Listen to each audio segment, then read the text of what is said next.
Hello students, I am Aarti and I welcome you all to my channel Aarti Education World. Dear students, in this video हम discuss करेंगे आपकी 9th class की सामाजिक विज्ञान विषय की वर्कशीट नंबर 50 और जिसकी डेट है 5 नवंबर 2020. डियर स्टूडेंट्स, ये जो हमारी वर्कशीट है वर्कशीट नंबर 50, ये आपकी भूगोल की वर्कशीट है ना, क्योंकि हम भूगोल ही पढ़ रहे हैं पिछली बार से.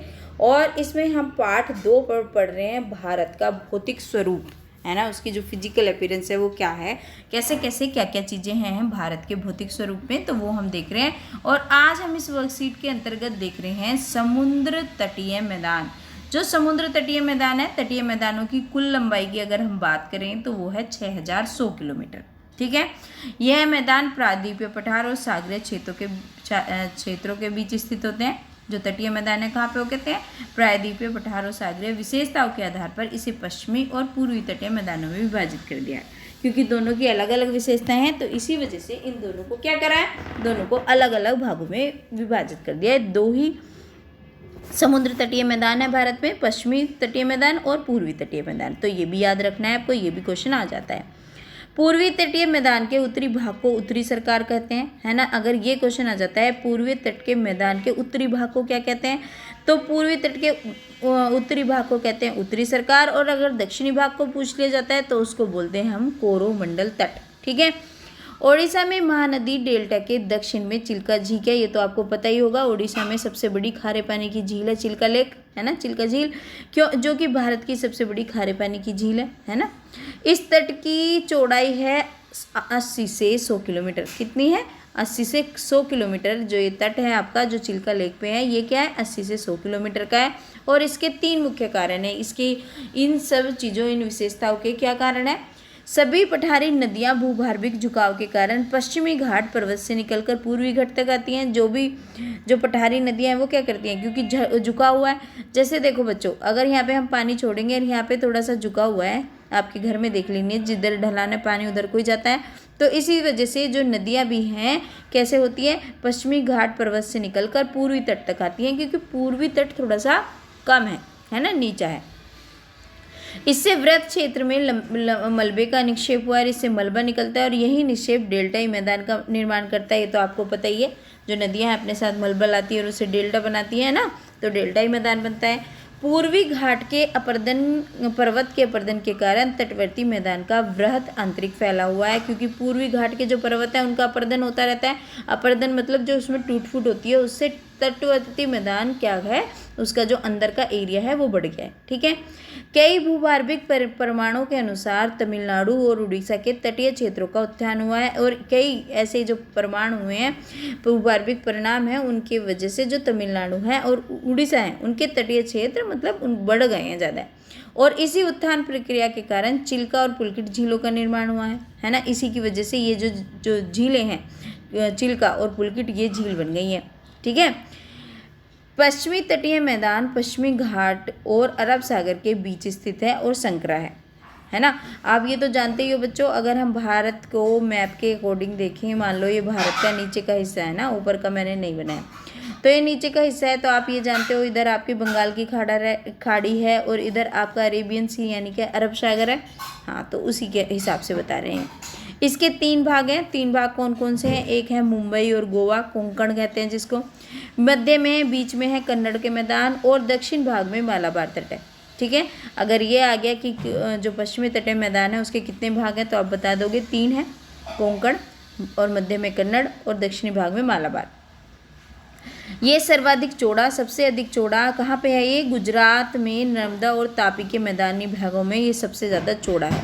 और सबसे ज़्यादा संकरा कहाँ है, संकरा मतलब छोटा, सबसे ज़्यादा छोटा है गोवा और कर्नाटक के तटवर्ती मैदान में बहुत ज़्यादा संकरा है. इसकी औसत चौड़ाई मात्र 10 से 15 किलोमीटर है. आप देखिए, बस 10 से 15 किलोमीटर. और नर्मदा और तापी में तो बहुत बड़ा है.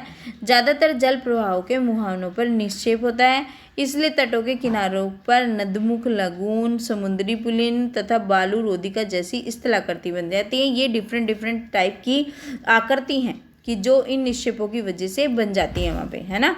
क्योंकि जहाँ पे भी ये जाएंगी चीज़ें, जहाँ पे भी ये जा रही हैं, मिट्टी का कटाव हो रहा है, तो इससे क्या होता है, अलग अलग शेप की आकृतियाँ बन जाती हैं। इन आकृतियों को भी आपको याद रखना है। कौन कौन सी आकृति बन जाती है? नदमुख, लेगून, समुद्री पिलुन तथा बालू रोदिका। ठीक है, चलिए अब देख लेते हैं क्या, अब देख लेते हैं हम इसके क्वेश्चन आंसर से पहले हम देख लेते हैं पूर्वी व पश्चिमी तटीय मैदानों की तुलना, है ना, या अंतर कर सकते हैं।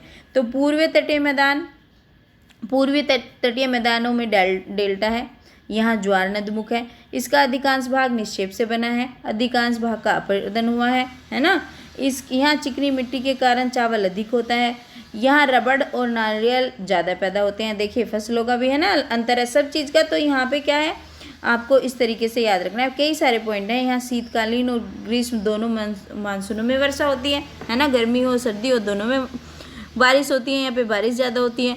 केवल ग्रीष्मकालीन मानसून से वर्षा होती है, यहाँ केवल गर्मियों में वर्षा होती है। जो गर्मियों को मानसून आता है उसी से वर्षा होती है। यहाँ अधिकतर पत्तन कृत्रिम है, ये याद रखना कि यहाँ पे जो पत्तन बनाए गए हैं, पत्तन तो आप समझते ही हो क्या होता है, बताओ पत्तन क्या होता है। आप दो टर्म होते हैं बच्चों, एक तो होता है बंदरगाह। बंदर क्या होता है, जब जहाँ पे आके आपकी नाव या फिर जो जहाज है जो जहाँ पे रुकते हैं ना आके, तो वो बंदरगाह होता है। और पत्तन क्या होता है, जहाँ पे ऐसे कई छोटे छोटे बंदरगाह मिलते हैं वो होता है पत्तन। जैसे पोर्ट को आप कह लीजिए, जैसे आपका एयरपोर्ट होता है ना।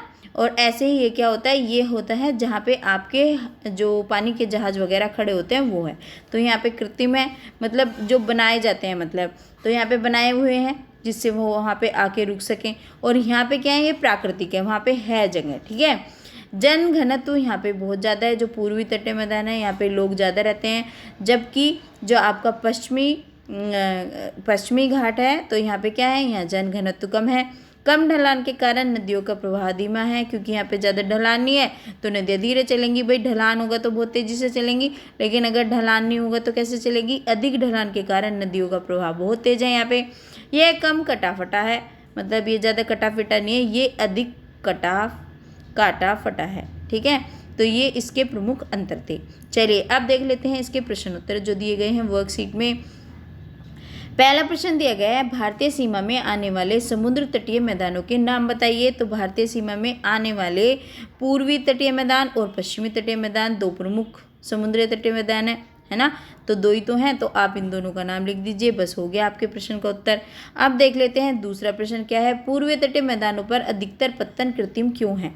क्यों है, इसका कारण पता क्या है। पूर्वी तटीय मैदानों पर अधिकतर पत्तन कृत्रिम है क्योंकि उत्तर पूर्वी तटीय मैदान अधिकतर अंतर्राष्ट्रीय व्यापार के लिए प्रयोग किए जाते हैं, है ना। अगर पत्तन ही नहीं बनाएंगे, जहाँ पे रुकेंगी नहीं, पानी से निकलकर कहाँ पे खड़ी होंगी, तो कैसे अंतर्राष्ट्रीय व्यापार करा जाएगा। तो इस वजह से यहाँ पे क्या करे गए हैं, यहाँ पे कृत्रिम पत्तनों को बना लिया गया है ना, जिससे वो व्यापार में कोई दिक्कत ना हो। ठीक है, तो ये हो गया आपके दूसरे प्रश्न का उत्तर। तीसरा प्रश्न पूछा गया है, पश्चिमी तटीय मैदानों पर नदी का प्रवाह तेज क्यों है। तो पश्चिमी तटीय मैदानों पर नदी का भारतीय होने के कारण नदियों का प्रवाह तेज है। एक मिनट, ये ना प्रिंटिंग मिस्टेक है बच्चों, अभी करती हूँ इसको ठीक। बच्चों इसका आंसर इस तरीके से होगा, पश्चिमी तटीय मैदानों पर अधिक ढलान होने के कारण नदियों का प्रवाह तेज है। बस इतना ही तो लिखना है, वो डबल लिख दिया था, वो ऊपर गलत हो गया था। पश्चिमी तटीय मैदानों पर अधिक ढलान होने के कारण नदियों का प्रवाह तेज है। आप जानते हैं बच्चों फेस्टिवल है, लेकिन आपके लिए तो वर्कशीट बनानी है, आपको प्रॉब्लम होती है वरना, तो इसलिए बस वर्कशीट बनाइए। चलिए अब देख लेते हैं जो फोर्थ क्वेश्चन है। फोर्थ क्वेश्चन क्या है, पूर्व व पश्चिमी समुद्र तटीय मैदानों में 5 प्रमुख अंतर बताइए। जो 5 अंतर हैं वो बता दीजिए। देखिए यहाँ पे कितने सारे लिखे गए हैं प्रमुख अंतर, यहाँ पे 8 हैं, तो ऊपर के 5 आप उठा लीजिए और लिख दीजिए 5 अंतर। ठीक है, तो ये आपको टेबल बना देनी है और 5 अंतर लिख देना है। ये हो गया आपका जो क्वेश्चन नंबर 4 है उसका आंसर। ठीक है, पूर्वी और पश्चिमी तटीय मैदानों में अंतर। ठीक है, पूर्वी तटीय मैदान और पश्चिमी तटीय मैदान। अब 5वां क्वेश्चन है, भारत के राजनीतिक मानचित्र में पूर्वी और पश्चिमी तटीय मैदानों को दर्शाइए। तो पश्चिमी और पूर्वी तटीय मैदान कौन से, ये रे देखिए, मैं आपको थोड़ा सा छोटा करना पड़ेगा। ये देखिए बच्चों, इसमें क्या करना है आपको, यहाँ से लेके, है ना, ये हिस्सा पूरा आपका क्या है, ये इन ऊपर नीचे तक जाना है, नीचे तक लाना है खींच के, और यहाँ तक ये आपका पूरा का पूरा हिस्सा क्या है, ये है आपके पूर्वी और पश्चिमी तटीय मैदान। ठीक है, एक तरफ पूरब एक तरफ पश्चिम है, तो ये हो गए आपके पूर्वी पश्चिमी मैदान। आपको कुछ नहीं करना, कोई भी एक मैप बनाना है, ड्रॉ कर लेना खुद से और उसको हाईलाइट कर देना इस हिस्से को, और ये हो गया आपके 5th प्रश्न का जो एक्टिविटी दी है करने को, आपको दर्शाना है, तो ये दर्शा देंगे आप इस तरीके से। ठीक है, देखिए आप देख लीजिए, ये मैप है भारत का, और भारत के मैप में आपको यहाँ से लेकर के, आप ये समझिए, मैं आपको करके बताती हूँ, यहाँ से लेकर नीचे तक जहाँ तक भी है ना, पूरा घुमा के लाना है वहाँ से, और यहाँ तक ये सब क्या है, आपके पूर्वी पश्चिमी तटीय मैदान है। ओके स्टूडेंट्स, तो ये थी आज की आपकी वर्कशीट नंबर 50 सोशल साइंस की। होपफुली वीडियो आपके लिए हेल्पफुल रही होगी। डियर स्टूडेंट्स, आपको क्या काम करना है, आपको लाइक करना है, अगर अभी तक वीडियो लाइक नहीं करी है, कमेंट करना अपना प्यारा सा ज़रूर, है ना, वो बहुत सही होता है, मुझे पता चलता है कि आपको अच्छी लग रही है नहीं लग